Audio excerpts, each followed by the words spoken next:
Wyoming.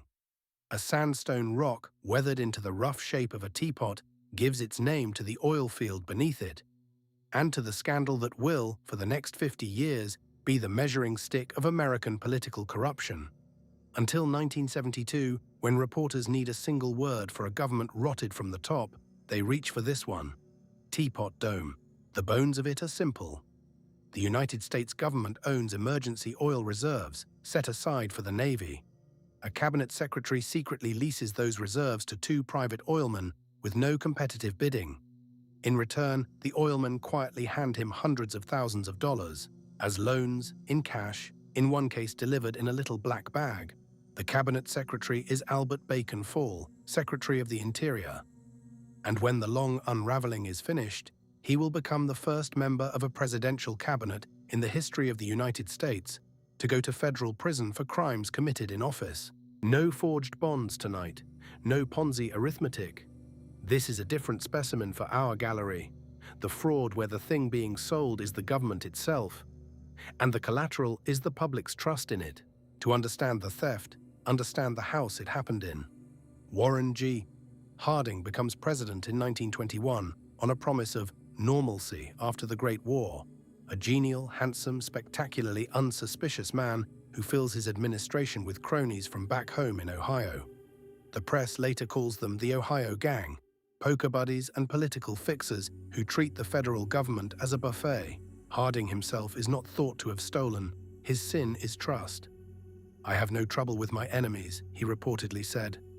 "But my friends, they're the ones that keep me walking the floor at nights." Among the friends is Albert Fall, a former senator from New Mexico, a rancher, a man of the old frontier who looks every inch the incorruptible Westerner and is in fact broke. His ranch is failing, he is years behind on taxes, and Harding hands him the Interior Department, which controls the public lands, including, after a quiet transfer engineered by Fall, the Navy's oil reserves. The fox is not merely near the henhouse. The fox has been given the deed to the henhouse. There are two prizes: the Teapot Dome field in Wyoming and the Elk Hills Reserve in California. In 1922, Fall leases them, without competitive bidding, in secret, to two oilmen he knows well. Harry Sinclair gets Teapot Dome. Edward Doheny, one of the richest men in America, who had known Fall since their prospecting youth, gets Elk Hills. On paper, Fall constructs a defense. The reserves are being drained by adjacent private wells anyway. Leasing them serves the Navy, its sound policy.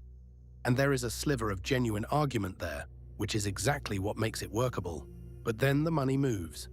Doheny sends Fall $100,000 in cash, carried by the account that seared into legend, to Fall's apartment in a little black satchel by Doheny's own son.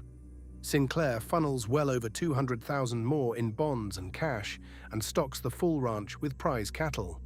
Suddenly, the broke New Mexico rancher is paying his back taxes, buying neighboring ranches, and visibly, inexplicably flush. Everyone involved calls the payments loans. No notes are signed. No interest is set. No repayment is made. It is the Richard Whitney principle running in reverse, not a trusted man quietly taking, but a needy man being quietly bought. And the price of a cabinet secretary turns out to be a herd of cattle and a bag of cash. The thread that unravels an empire is almost always small. Here it's a neighbor's envy. Local oilmen and Wyoming ranchers, cut out of the no-bid deal, start asking loud questions about why Teapot Dome went to Sinclair in secret. The Senate opens an investigation in 1922 that everyone expects to go nowhere. It goes, instead, to Senator Thomas Walsh of Montana, a plodding, relentless investigator who spends 2 years pulling one thread. The leases look defensible, the crime is invisible until you find the money. And Fall is careful. For a long time, the committee cannot explain how a bankrupt rancher suddenly got rich. Then Walsh finds it.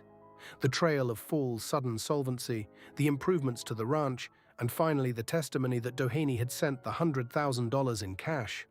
The loan with no note, no interest, no repayment. The black bag. By 1924, Teapot Dome is the biggest scandal in American history to that point.